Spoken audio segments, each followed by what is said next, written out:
Alright guys, let me turn this off. That music's too weird. Anyway, so while that video was loading, I got into this guy and I pushed it along. And what I'm trying to create is eye movement, obviously. So in the first one, I staggered the yellows and the green. I started with the yellow all over. Then I went to the oranges and I staggered them, and then went to the greens and staggered those, right?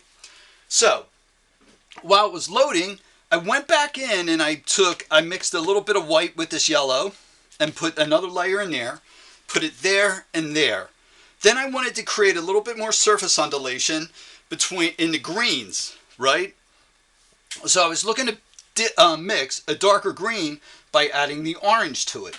Now, this is what happened, guys, and this is something you got to think about. Since we're dealing with hues, right, the paint is more transparent. So the cadmium red is not a hue, right? But the yellow is a hue. So I had to mix so much yellow in the cadmium red to get that orange. The orange becomes transparent, which is good and bad because transparency is something we want to talk about, like what happens over in here. And it's just another device to create a sensation, right? So I did that. Then I went back in and I added white to an orange that I had out here to get this. This is not white. This is a really super pale orange, right?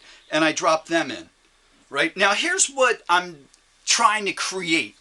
Eye movement and surface undulation. And when you look at the Hoffman paintings, you get a sense of space. Like it's not a claustrophobic space. It's like not a solid wall you're looking at.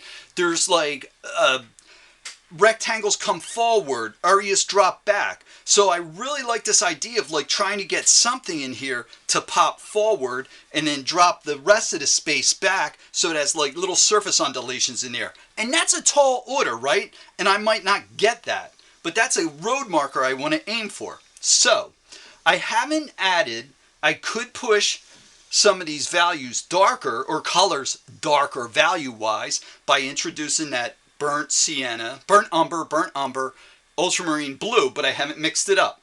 I want to go the lighter areas. I want to see what I can do by pushing these lighter, right? So I look at the oranges and I go, they're like neutral. They're not happening yet. The greens really aren't happening yet. I know they're cool, but what I mean by happening is like they're like coming forward. They're saying like, here I am, look at me. So I kind of want that to happen. I want to establish that somewhere. So what I'm going to do is I'm going to go in here just with the orange I mixed up, right? I'm going to try to get, paint that's not so watered down, right? And I'm just going to drop it in. Let's say I put it in here, right? Now, when you get to your palette knife, right, you can put it on way thicker, right? But what the brush is great for is just getting the ideas down and not really committing to a big time value or texture. I mean, big time color or texture, right? You can float around in there with a brush a little bit, right? So there's what I'm doing in there, right? And so now I go, okay, that's happening. This guy starts to come forward a little bit more. Is it the best orange I could come up with? Probably not. I'm going to probably mix up a couple more oranges and mess with it. All right. So I go up in there. Then when I'm looking in here, I go like, what happens if I go in here?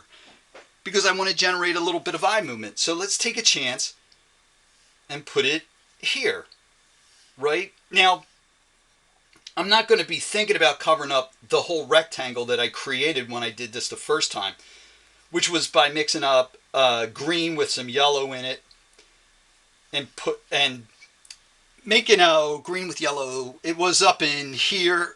That's green with orange. Green with some more yellow up in here. All right, so now that starts to happen. Right, so now I go there and there, and I get a little bit more surface undulation. Something might want to happen down in here. So, you know, we're talking about building up a sensation and, just seeing what happens with it. But coming up with an idea, right? Because, we want a color to have a little bit more oomph, right?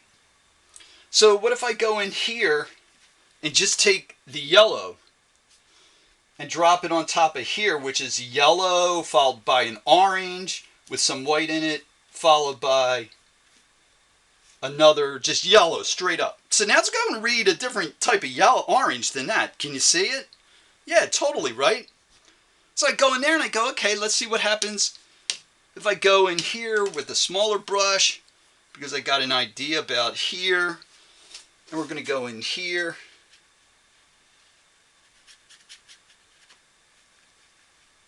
And that's all I want to do right there. Why do I want to do that right there?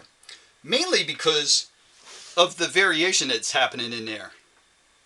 Right? And I go, okay, there it is. All right. All right, there we go. The greens still are not satisfactory. I'm not liking the greens. And I might want to go like thinking about, all right, let's try to get a green more opaque. Like, let's get that guy more opaque because that guy's starting to come across opaque. And I'm just going to use the green straight up, right? Nothing in it. Excuse me. Whoops. Anyway. Bam, bam, bam, bam, bam, bam.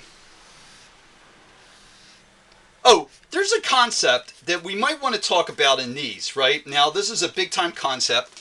It's a Hoffman concept. I heard him say it in a video I was watching once about him and his teaching, right? And he said, the shape, the size of the shape and the shape itself does not determine what the color is. The color determines the shape and the size it wants to be, right?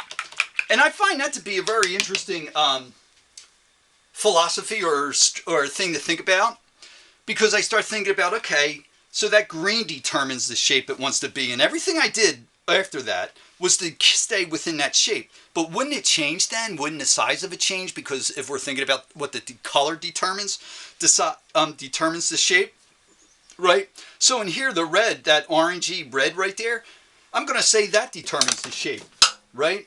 The green, I'm just going to go like, okay, we're going to see what happens with it by keeping it that shape, right? So now I feel like I got stuff going on in here, and I'm feeling good about it. And once again, I haven't introduced that dark color that is the ultramarine and burnt umber, which I will in the second one. So this is going to be pushed along again while this video is uploading and going to the YouTube channel. All right, guys? See you soon. Thank you.